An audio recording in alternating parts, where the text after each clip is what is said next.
Retirement के बाद ब्रजभूषण जी उर्फ पंडित जी के साथ कुछ उल्टा ही हो गया। जहां लोग आमतौर पर रिटायरमेंट के बाद समय काटने के लिए वो सारे काम करने लगते हैं जिनसे जिंदगी भर वो बचते रहे थे, जैसे कि सुबह शाम घूमने जाना, आस पड़ोस में दोस्त बनाना, पौधों में पानी डालना वगैरह वगैरह। लेकिन पंडित जी का हाल कुछ उल्टा ही था। उनके पास उनका गीता ज्ञान का ब्लॉग था, जिसके जरिए उन्होंने जाने कितने लोगों से दोस्ती कर ली थी। उनकी कंप्यूटर स्क्रीन की एक छोटी सी खिड़की थी जिससे वे सारी दुनिया को देख सकते थे, अपनी बातें कह सकते थे, दूसरों की सुन सकते थे। इस एज में अपना सीखा दूसरों को बांटने की और दूसरों से सीखने की उनकी भूख ही पंडित जी को कभी पता नहीं चलने देती थी कि अब धीरे धीरे बुढ़ापा उनकी हड्डियों पर हावी हो रहा है। जिंदगी धीरे धीरे रेत की तरह मुट्ठी से फिसल रही थी। नमस्कार दोस्तों, आप सुन रहे हैं गीता ज्ञान कुकू एफएम पर। और अब आगे की बात। रोज जाने कितने लोग ईमेल के जरिए पंडित जी से अपनी जिंदगी की परेशानियों का हल मांगते, और पंडित जी अपने गीता ज्ञान से हर बार कोई ना कोई ऐसा हीरा निकाल ही लाते थे जो अंधेरी रात जैसी मुश्किल में भी उजाले की किरण बिखेर देता। लेकिन कई बार दूर के लोगों को समझाना आसान होता है, अपने आसपास के लोगों को बिल्कुल नहीं, क्योंकि तब आप भी उनके दुख में दुखी होते हैं और तब उनके साथ आपको खुद को भी समझना होता है, जो कि दुनिया का सबसे मुश्किल काम है। पंडित जी भी कल रात से ऐसे ही एक डिलेमा में फंसे हैं। उनके बहुत खास दोस्त रविकांत दुख की नदी में डूब रहे हैं और पंडित जी को समझ नहीं आ रहा है कि कैसे अपने दोस्त को डूबने से बचाएं। क्या कहें ऐसा कि उनके मन को हिम्मत मिले। कहने जाते भी हैं तो अपना ही गला रुआंसा हो जाता है। रह रह कर बस पुराने वक्त की यादें आंखों के आगे आ जाती हैं। यादें जिनमें वे खुद हैं, उनकी पत्नी है रविकांत हैं और रविकांत की पत्नी रश्मि है, जो कल अचानक से उनके दोस्त को अलविदा कहकर अनंत की यात्रा पर निकल गई हैं और पीछे छोड़ गई हैं उनके दोस्त को, जिसके बारे में तमाम मित्र मंडली मजाक बनाती थी कि वो तो किसी के सपने में भी बिना रश्मि के नहीं जाता। रश्मि और रविकांत की कहानी याद करके पंडित जी बार बार भावुक हो जाते हैं। कुछ 40 बरस पहले नई नई शादी करके ये दोनों इस मोहल्ले में किराए का मकान लेकर रहने आए थे। दोनों ही बैंक में काम करते थे और कुछ काम की व्यस्तता तो कुछ नए होने के संकोच के कारण मोहल्ले के कम ही लोगों से उनकी जान पहचान हो पाई थी। पंडित जी के दोनों बेटे तब बहुत छोटे थे और रविकांत से पहले उनकी दोस्ती उन दोनों से हुई थी। शायद इसका कारण रविकांत का बच्चों से बहुत प्रेम करना रहा हो। धीरे धीरे बच्चों की ये दोस्ती उनके माँ बाप तक पहुंची और ये चारों भी आपस में बहुत अच्छे दोस्त बन गए। ईश्वर के खेल भी अजब निराले हैं। जिस रविकांत को बच्चों से अथाह प्रेम था, उसी को औलाद के सुख से वंचित रखा। पंडित जी की पत्नी के साथ रश्मि ने जाने कितने डॉक्टर्स के चक्कर लगाए, कितने मंदिरों में माथा टेका, जाने कितने दिन भूखे रहकर व्रत उपवास किए, लेकिन औलाद भाग्य में नहीं थी, सो नहीं मिली। रविकांत ने कभी भी रश्मि के आगे ये जाहिर नहीं होने दिया कि संतान ना होने का उन्हें कोई दुख है, बल्कि वे तो रश्मि को समझाते रहते कि उसे सच को स्वीकार कर लेना चाहिए और एक कमी के पीछे जीवन की बाकी खुशियों को नजरअंदाज नहीं करना चाहिए। हालांकि रश्मि को यह मलाल सदा रहा कि वो मां नहीं बन सकी और वो हमेशा अपनी ममता पंडित जी के दोनों बेटों पर लुटाती रही। समय के साथ दोनों परिवारों की दोस्ती और मजबूत होती गई और हर सुख दुख एक दूसरे के सहारे आराम से निभता रहा। उन दोनों में अलग तरह का प्रेम और समर्पण भाव था। दोनों जहां जाते साथ जाते, यहां तक कि सब्जी लेने भी उनकी पसंद और नापसंद हैरान करने की हद तक एक थी। उनका स्वभाव भी एक जैसा। ऐसा लगता था कि जैसे दोनों की ही पर्सनालिटी एक ही रंग से लिखी गई थी। उनके मन एक ही सांचे में ढाले गए थे। एक दूजे के बिना उन दोनों की कल्पना भी नहीं हो सकती थी। और आज वही जोड़ा टूट गया था। जो अकेला छूट गया था, उसके बाकी बचे जीवन की कल्पना भी अब मन में सिहरन पैदा कर रही थी। किसी तरह बड़ी मुश्किल से रविकांत को सहारा देकर उन्होंने अंतिम क्रिया से जुड़ी विधियां करवाई थी। रविकांत का हाल ऐसा था कि जिसे देखकर पत्थर भी पिघल जाए। उसका विलाप, उसके आंसू देखकर तो मौत के देवता की आंखें भी भर आई होंगी। कभी मजाक में शायद रश्मि ने रविकांत से कहा होगा कि अंत समय में उन्हें गंगा किनारे जलाया जाए और उनकी अस्थियां मां गंगा की गोद में बहाई जाएं। सो उनकी इसी इच्छा का सम्मान करते हुए रविकांत ने पंडित जी से रश्मि को हरिद्वार ले जाने की बात कही और इंतजाम करने का अनुरोध किया। हरिद्वार के पूरे रास्ते जैसे रविकांत बेसुध थे। उन्हें देखकर ऐसा लग रहा था कि मानो ये दुख में डूब जाना चाहते हैं। न उनके उबरने की शक्ति बची थी और न ही इच्छा। रविकांत को कुछ होश नहीं था कि कब लोगों ने जबरदस्ती उनसे अंतिम क्रिया की रस्में करवाई और कब उन्होंने किसी और के सहारे से खड़े होकर रश्मि को अंतिम विदा देकर अग्नि के हवाले कर दिया। उनकी नजरों के सामने बस राख थी, ठंडी और बेजान। इधर अंतिम संस्कार के साथ आए लोगों के लिए पंडित जी ने नाश्ते का इंतजाम करवा दिया था। सब उधर बिजी थे और रविकांत अकेले एक बेंच पर बैठे जाने दुख के कितने गहरे समंदर में डूबे जा रहे थे। दूर खड़े पंडित जी ये सब देख रहे थे। उन्होंने तय किया कि उन्हें रविकांत को इस सदमे से बाहर लाना ही होगा, उन्हें सच को स्वीकार करने का हौसला देना ही होगा, क्योंकि अगर यह अभी न हुआ तो कभी नहीं हो सकेगा।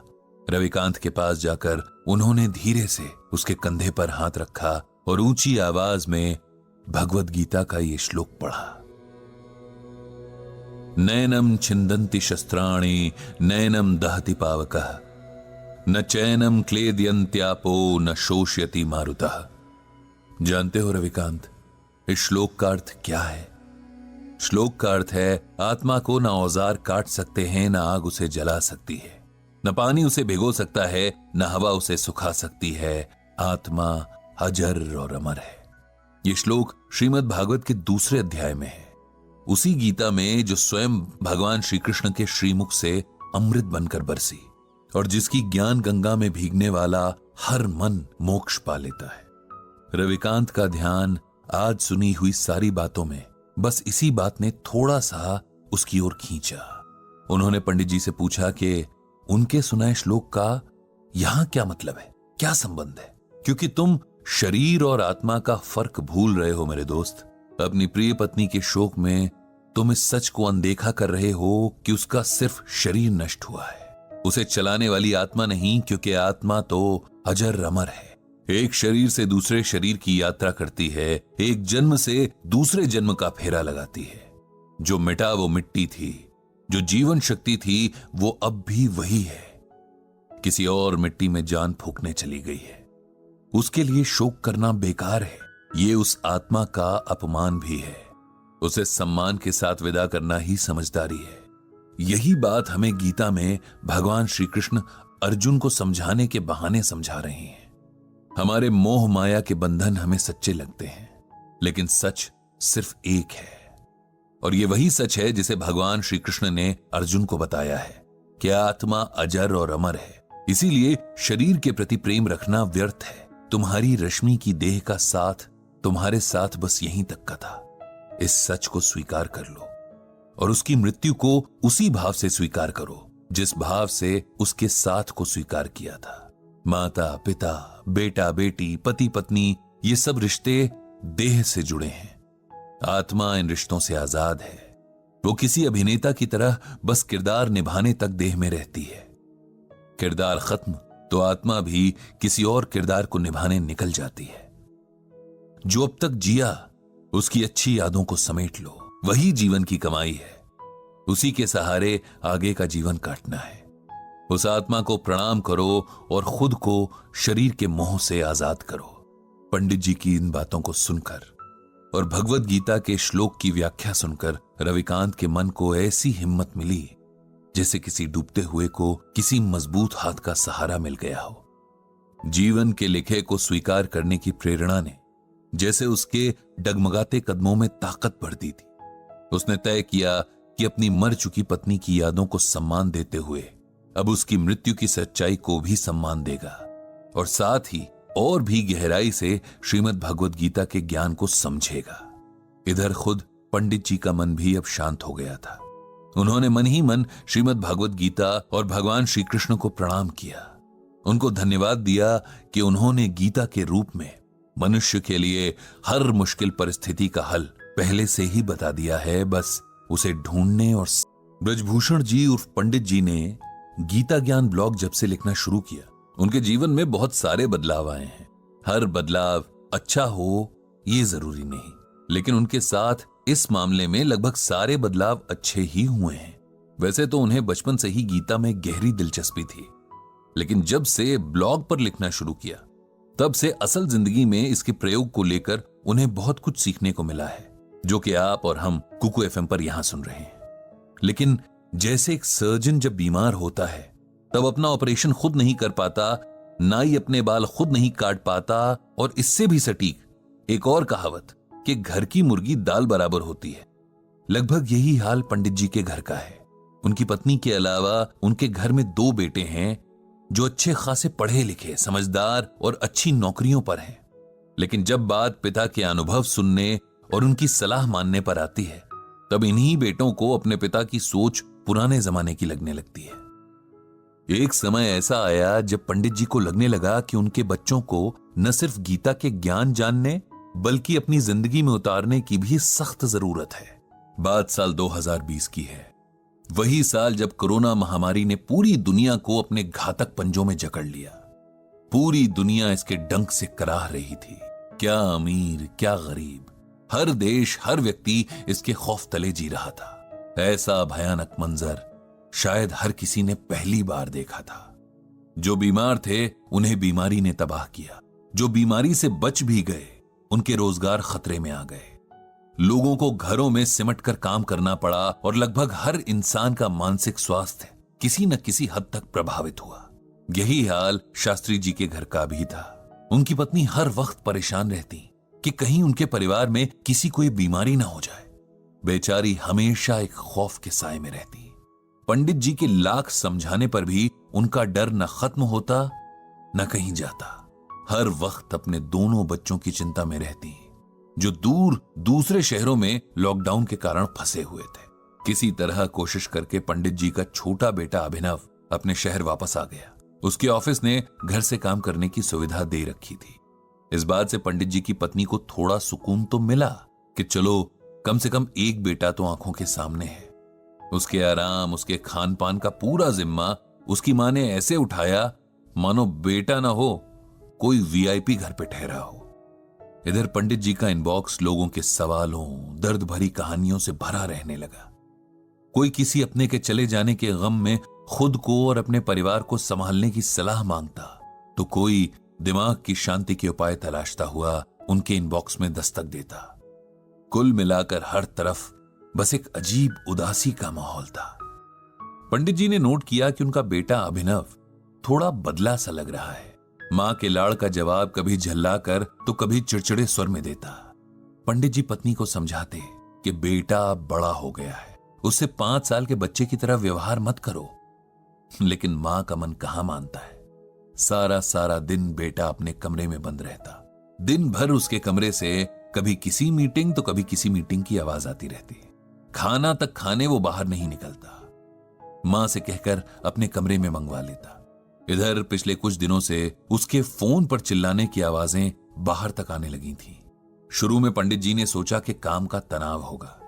वैसे ही आजकल सबका समय खराब ही चल रहा है, जिसका असर लोगों के व्यवहार में दिख रहा है। लेकिन हर बीतते दिन के साथ उनके बेटे का व्यवहार और ज्यादा चिड़चिड़ा होने लगा। गुस्सा जैसे हर वक्त उसकी नाक पर रहता और कुछ पूछो तो वो चिल्लाने लगता। पंडित जी ने कई बार बेटे से बात करने की, उसे समझाने की कोशिश की, लेकिन वो भी बेकार हो गई। एक दिन तो हद ही हो गई, जब पहले तो बेटे के कमरे से फोन पर चिल्लाने की और फिर कमरे की चीजें पटकने की आवाजें आने लगी। पंडित जी और उनकी पत्नी ने दरवाजा खटखटाया, लेकिन बेटे ने उन्हें चिल्लाकर उसके मामलों से दूर रहने को कहा। बेचारे करते भी तो क्या। बड़े बेटे से फोन पर यह परेशानी बांटी तो उसने भी यही कहा कि आजकल हर कोई परेशान है, नौकरियां खतरे में है, खुद को सबसे बेहतर साबित करने का ऐसा दबाव है कि लोग इसे संभाल नहीं पा रहे। उसे थोड़ा समय दीजिए, वो खुद ही ठीक हो जाएगा। एक रात जब पंडित जी पानी पीने किचन तक आए तो उन्होंने अभिनव के कमरे की लाइट जली देखी। यूं ही झांक कर देखा तो उनका लाडला बेटा घुटनों में सर दिए रो रहा है। उनसे बर्दाश्त नहीं हुआ और वो तुरंत अंदर चले गए। बेटे के सर पर हाथ फेरकर पूछा कि क्या हुआ, वो ठीक तो है? अपने पिता के प्यार से छूने से अभिनव को जाने क्या महसूस हुआ। वो फफक फफक कर रो पड़ा। पंडित जी ने उसे सीने से लगा लिया। बेटे का ये हाल देखकर उनका कलेजा मुंह को आ गया। थोड़ी देर में सामान्य होकर अभिनव बोला, मेरे गुस्से ने सब खराब कर दिया पापा।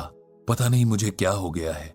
जब भी मेरे नीचे काम करने वालों से छोटी सी गलती हो जाती है, मुझसे बर्दाश्त नहीं होता। मुझे गुस्से के मारे होश ही नहीं रहता और मैं भूल जाता हूं कि हम सब इंसान हैं, सब बुरे दौर से गुजर रहे हैं। ऐसे में अगर किसी ने जाने अनजाने गलतियां कर भी दी तो उसे नजरअंदाज कर देना चाहिए। आप ही बताओ पापा, मैं क्या करूं? पंडित जी ने बड़े प्यार से अपने बेटे के सर पर हाथ फेरते हुए कहा, अगर तुम सुनना और मानना चाहो तो मैं तुम्हें वो बताता हूं जो भगवान श्री कृष्ण ने अर्जुन से कहा था, और जिसे मानने भर से तुम्हारी ये समस्या अपने आप दूर हो जाएगी। तो सुनोगे? जी पापा, आप बताओ। मैं पूरी कोशिश करूंगा कि आपकी हर बात को समझूं और उसे अमल में लाऊं, अभिनव ने कहा। तब पंडित जी ने श्रीमद् भागवत गीता का ये श्लोक अभिनव को सुनाया। क्रोधात् भवति सम्मोहः, सम्मोहात् स्मृति विभ्रमः, स्मृति भ्रंशात् बुद्धिनाशो, बुद्धिनाशात् प्रणश्यति। ये गीता के दूसरे अध्याय का 63वां श्लोक है, जिसका अर्थ है क्रोध से मनुष्य की मति यानी बुद्धि मारी जाती है। मतलब वो मूढ़ हो जाती है, धीमी हो जाती है। इससे याददाश्त नष्ट हो जाती है। याददाश्त नष्ट हो जाने से मनुष्य की बुद्धि नष्ट हो जाती है, और बुद्धि का नाश हो जाने पर मनुष्य खुद अपना ही नाश कर बैठता है। इस श्लोक में भगवान श्री कृष्ण अर्जुन को यह समझा रहे हैं कि कोई भी युद्ध सिर्फ ताकत से नहीं जीता जा सकता। आपको अपनी इंद्रियों को भी अपने नियंत्रण में रखना सीखना होगा, वरना आपको हराने के लिए बाहरी दुश्मनों की कोई जरूरत नहीं पड़ेगी। आप खुद के ही दुश्मन बन जाएंगे। क्रोध यानी गुस्सा इंसान का ऐसा ही एक दुश्मन है, क्योंकि गुस्सा आते ही हम सबसे पहले अच्छे बुरे का विवेक खो देते हैं। सामने कौन है उसके सम्मान की परवाह किए बिना बातें बोलने लग जाते हैं, या कोई ऐसा कदम उठा लेते हैं जिससे हमें पछतावे के सिवाय कुछ और नहीं मिलता। क्रोध बड़े से बड़े वीरों के बल को भी एक पल में समाप्त कर देता है, बड़े बड़े ज्ञानियों के ज्ञान को खत्म कर देता है, और जीवन भर के कमाए पुण्य और सम्मान को एक पल में चकनाचूर कर देता है। इसीलिए सबसे पहले अपने क्रोध को जीतना सीखो, तभी जिंदगी की बाकी लड़ाइयां जीत पाओगे। लेकिन मैं ये कैसे करूं पापा? अभिनव ने उदास आवाज में पूछा। बिल्कुल वैसे जैसे अपने बाकी के काम करते हो, अपने दिमाग को ये मैसेज देकर कि चाहे कुछ भी हो जाए, कैसी भी सिचुएशन हो, अपना आपा नहीं खोना है। दूसरों की जगह खुद को रखकर देखने की आदत बनानी है, और अगर किसी से कुछ ऐसा हो भी जाए जो गलत हो, हमारा नुकसान हुआ हो, तब भी पूरी कोशिश करनी है कि गुस्से के बजाय शांति और धैर्य से अगले को इसका एहसास कराया जाए। पिता की प्यार भरी छुअन और गीता ज्ञान की ठंडी फुहार से अभिनव का मन एकदम शांत हो गया था। वो जानता था कि एक दिन में खुद को नहीं बदल पाएगा, लेकिन गीता के श्लोक और उसके अर्थ के अनुसार अगर हर दिन जीने की कोशिश करे तो शायद एक दिन खुद को पूरी तरह बदलने और एक बेहतर इंसान बनने में कामयाब हो जाएगा। बदले नजरिए की पहली शुरुआत में अभिनव ने अपनी मां से माफी मांगी, जिसका दिल उसने जाने कितनी बार दुखाया था, और मां से अपने मन को पूरी तरह कंट्रोल करने का प्रॉमिस किया ताकि वो किसी और का दिल ना दुखाए। पंडित जी ने एक बार फिर भगवान श्री कृष्ण और श्रीमद् भागवत गीता को मन ही मन प्रणाम किया, और हर बार उन्हें सही राह दिखाने का आभार जताया। और ब्रजभूषण और पंडित जी का ब्लॉग गीता ज्ञान बहुत जल्दी लोगों के बीच काफी पॉपुलर हो गया था। बिल्कुल जैसे अभी यहां हम इसे कुकू एफएम पर सुन रहे हैं और आप इसे बहुत पसंद कर रहे हैं।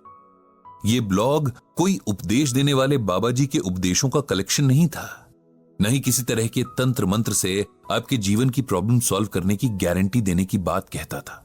यहां पंडित जी सीधे सरल शब्दों में श्रीमद् भागवत गीता के श्लोकों का अर्थ और उन्हें किस तरह असल जिंदगी में उतारा जाए ये बताते थे। पढ़ने वाले उनसे आर्ग्यूमेंट भी करते थे कि यहां पर ऐसा क्यों कहा गया है, वैसा क्यों कहा गया है, या ये असल जिंदगी में पॉसिबल है ही नहीं, वगैरह वगैरह। पंडित जी हर सवाल का स्वागत करते हैं, क्योंकि सवालों से जवाबों के रास्ते खुलते हैं। कई बार सवाल हमें उस जवाब तक ले जाते हैं जिसे हम न तो पहले सोच पा रहे थे, न किसी बात को देखने का ऐसा नजरिया बना पा रहे थे। ऐसा नहीं था कि पंडित जी का गीता ज्ञान बस उनके ब्लॉग तक ही सीमित था। अभी भी अपने दोस्तों के बीच सुबह शाम की सैर या हर शाम पार्क में जमने वाली बैठक में वे कभी कभार स्पिरिचुअल डिबेट्स कर लेते थे। वहां भी उन सब में अक्सर मतभेद होते, लेकिन मनभेद कभी नहीं। पंडित जी के दोस्तों में एक वर्मा साहब भी थे। उनका शहर में खूब बड़ा कपड़ों का बिजनेस था, जिसे अब उनके बेटे संभालते थे। वर्मा साहब ने तो अब खुद को पूजा पाठ और दान पुण्य तक ही सीमित कर लिया था। शहर की कोई धर्मशाला, कोई मंदिर, कोई सरकारी स्कूल ऐसा नहीं था जहां वर्मा साहब की दान की हुई कोई चीज ना हो। ये कैसे पता चलेगा कि कोई चीज वर्मा साहब ने दी है? तो उसके लिए वाटर कूलर, पंखे वगैरह दान की हुई चीजों पर हर दानी की तरह उसका नाम जो लिखा रहता था। रोज शाम की बैठक में वर्मा साहब अपने किए दान पुण्य की बातें करते। ऐसा करने के पीछे उनका शायद कोई स्वार्थ ना हो, बस आदतन कर देते थे। लेकिन बाकी के बुजुर्गों को ऐसा महसूस होता कि वे अपने अगले जन्म के लिए कुछ भी पुण्य नहीं कमा पा रहे हैं। अब सब लोग वर्मा साहब की तरह तो पैसे वाले हैं नहीं, अभी भी घर की जिम्मेदारियों से घिरे हुए हैं, और दान तो कोई तब करे जब फैमिली की जरूरतें पूरी हों। वर्मा साहब की कहानी भी बड़ी इंटरेस्टिंग थी। ऐसा नहीं था कि उन्हें सब कुछ विरासत में मिला हो। उनके पिता की शहर के एक बड़े चौराहे पर एक छोटी सी किराना की दुकान थी, और फैमिली बड़ी थी तो बस गुजर बसर करने वाले हालात थे। वर्मा साहब का मन कभी पढ़ाई में लगा ही नहीं। उन्हें तो बाजार की चहल पहल अट्रैक्ट करती थी। पिता की छोटी सी दुकान पर बैठना उन्हें कभी रास नहीं आया, लेकिन मजबूरी थी।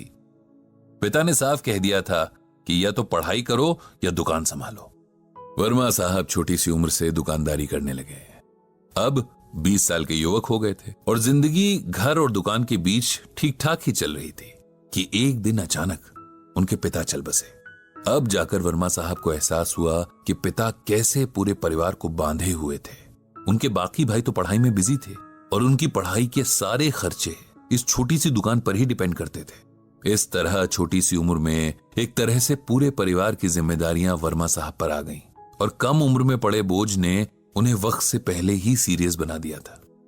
अपनी मेहनत और बिजनेस माइंड के दम पर वर्मा साहब ने एक छोटी सी दुकान से इस शहर के सबसे बड़े कपड़ा व्यापारी तक का सफर तय किया था। आज उनके बेटों के पास एक सफल कारोबार है जिसकी नींव उनके पिता के पसीने की नमी थी। पंडित जी अक्सर एक बात नोट करते कि तमाम पूजा पाठ और दान पुण्य के बाद भी, जीवन के सारे सुख और सम्मान होने के बाद भी वर्मा साहब के चेहरे पर सुकून गायब रहता, जो एक्चुअली होना चाहिए था। हालांकि वो कभी उनसे पूछने की हिम्मत कर नहीं पाए, क्योंकि किसी से जुकाम बुखार की बात पूछना अलग बात है, लेकिन उनके बिना कहे चेहरे से झांकती टेंशन का जिक्र करना, क्या पता सामने वाले को अच्छा ना लगे। धीरे धीरे वर्मा साहब ने पार्क में आना कम कर दिया। पूछो तो बताते कि तबीयत थोड़ी सही नहीं लगती, इसीलिए नहीं आ पाते थे। सबकी तरह पंडित जी ने भी इसे उम्र का खेल समझा, लेकिन ये खेल कुछ और ही था, जिसका पता पंडित जी को जल्द चलने वाला था। जब लगातार एक हफ्ते तक वर्मा साहब पार्क में नहीं आए, तब मित्र मंडली ने सोचा कि क्यों ना उनके घर चला जाए, उनका हाल पूछा जाए। जिसके पास जब समय था उनके घर मिलने गया। समय निकालकर पंडित जी भी गए, और वहां जाकर फिर उन्हें वही एहसास हुआ कि वर्मा साहब को शरीर नहीं, मन की परेशानी थी, जिसे वो किसी से भी बांट नहीं रहे थे। थोड़ा एकांत मिलने पर आखिर पंडित जी ने वर्मा साहब से पूछ ही लिया कि उनकी इस बेसुकूनी की वजह क्या है। क्यों हमेशा उनका मन अशांत सा लगता है? क्या इसके पीछे परिवार या कारोबार की कोई समस्या है? वर्मा साहब जैसे किसी के इस तरह के सवाल पूछने के इंतजार में ही थे, और पंडित जी के प्रति तो उनके मन में बड़ा सम्मान था ही। जानते थे कि पंडित जी बहुत सुलझे हुए इंसान हैं, सबके मन को समझने वाले और समझाने वाले भी हैं। यार पंडित, मेरा मन हमेशा अशांत रहता है। मैं कितना भी पूजा पाठ करूं, दान पुण्य करूं, लेकिन मुझे शांति नहीं मिलती। मुझे हर वक्त यही लगता है कि मुझसे कुछ कमी रह रही है। मेरी पूजा ईश्वर तक पहुंच नहीं रही है, मेरे दान मेरे अगले जन्मों के लिए पुण्य में नहीं बदल रहे हैं, और मैं सब कुछ करते हुए भी कुछ नहीं कर पा रहा हूं। पंडित जी ने एक लंबी सांस भरी और फिर गीता का ये श्लोक पढ़ा। विहाय कामान यह करवान पुमांश चरति निस्पृह निर्ममो निरहंकार स शांतिम अधिगच्छति। इस श्लोक में भगवान श्री कृष्ण ने अर्जुन से कहा है कि जो मनुष्य सभी इच्छाओं और कामनाओं को त्याग कर ममता रहित और अहंकार रहित होकर अपने कर्तव्यों का पालन करता है, उसे ही शांति प्राप्त होती है। अब सरल शब्दों में इसका मतलब सुनो। जब हम कोई भी काम करते हैं, चाहे वो अपना रोजमर्रा का काम हो या किसी की मदद करने जैसा काम, यदि हम किसी भी तरह के स्वार्थ या अहंकार से भर कर करते हैं, तब हमें किसी भी तरह से उस काम का सुकून नहीं मिल पाता। अब जैसे हम किसी की मदद करना चाहते हैं, देखा जाए तो ये बहुत अच्छा विचार है, लेकिन इसके साथ ही हम ये भी सोचते हैं कि भाई हमारी वाहवाही हो, इस मदद या दान के बदले हमें पुण्य मिले, हमारे पाप कटें। तब हम निस्वार्थ भावना से दान नहीं कर रहे। इसीलिए हो सकता है कि हमें पुण्य तो मिल जाए लेकिन शांति न मिले। ये रूल जीवन के हर काम पर लागू होता है। अपने बच्चों को भी अपना इन्वेस्टमेंट नहीं समझना चाहिए कि आज हम इन्हें अच्छे से पालेंगे तो कल ये हमारी केयर करेंगे। उनकी अच्छी अपब्रिंगिंग यानी परवरिश हमारी ड्यूटी है। हम दान करते हैं क्योंकि हम काबिल हैं, लेकिन उसके बदले ये उम्मीद रखना कि इसके बदले हमारा प्रचार होगा, घमंड की निशानी है। और ईश्वर उस हृदय में वास नहीं करते जहां घमंड हो। इसी तरह उस हृदय में सुकून को भी जगह नहीं मिलती। अपना कोई काम करना, किसी की मदद करना हमारा फर्ज है, जिसे पूरा करना हर किसी की जिम्मेदारी है। इसके बदले कुछ मिलने की एक्सपेक्टेशन रखना गलत है। वर्मा साहब, आपने जीवन भर मेहनत की, आपको लगता है कि आपके परिवार को आपके प्रति थैंकफुल होना चाहिए। वे होंगे भी, लेकिन इस एहसान का शुक्रिया वे एक समय के बाद करना बंद कर देंगे। लेकिन आप उनसे हर समय ये सुनना चाहेंगे। ऐसा ना होने पर आपको दुख होगा, जबकि देखा जाए तो आपने किसी पर कोई एहसान नहीं किया। आपने जो किया वो परिवार के सदस्य होने के नाते आपकी रिस्पॉन्सिबिलिटी थी। हर कोई अपने परिवार और समाज के प्रति इसी तरह अपनी रिस्पॉन्सिबिलिटी निभाता है। आप पूजा पाठ करते हैं, ये भी उस भगवान के प्रति हमारा फर्ज ही है, जिसने हमें मनुष्य के रूप में जन्म दिया और इस धरती के सभी सुख भोगने का अवसर दिया। अपनी पूजा का प्रदर्शन करके भी हम उस सुख से हाथ धो बैठते हैं। इसीलिए कोई भी काम बिना घमंड और सेल्फिशनेस के किया जाना चाहिए। तब मन पर किसी तरह का बोझ नहीं होता। हम जानते हैं कि हमने अपना काम अच्छे से किया है, बाकी उसका फल जो भी मिले उसे ईश्वर और किस्मत पर छोड़ देना चाहिए। वर्मा साहब को अब समझ में आ रहा था कि कहीं ना कहीं उन्होंने आज तक जो भी किया उसमें उनका एक स्वार्थ जरूर रहा। लोगों द्वारा उनके एफर्ट्स को स्वीकारे जाने, उनका गुणगान किए जाने की इच्छा रही, और जब इसमें कहीं कोई कमी दिखी तो उनके मन का सुकून छिन गया। गीता के इस ज्ञान ने मेरी आंखें खोल दी हैं। मुझे समझ आ गया है कि शांति की राह बिना किसी अहंकार और स्वार्थ के किए काम में है। उनके चेहरे पर अब थोड़ा सुकून झलकने लगा था। देर आए दुरुस्त आए वाला सुकून। पंडित जी भी खुश थे कि आज गीता ज्ञान के कारण एक और मन को जीवन का सही रास्ता मिल गया। उन्होंने मन ही मन भगवान श्री कृष्ण और श्रीमद् भागवत गीता को प्रणाम किया और मुस्कुराते हुए अपने घर की ओर निकल पड़े। और आप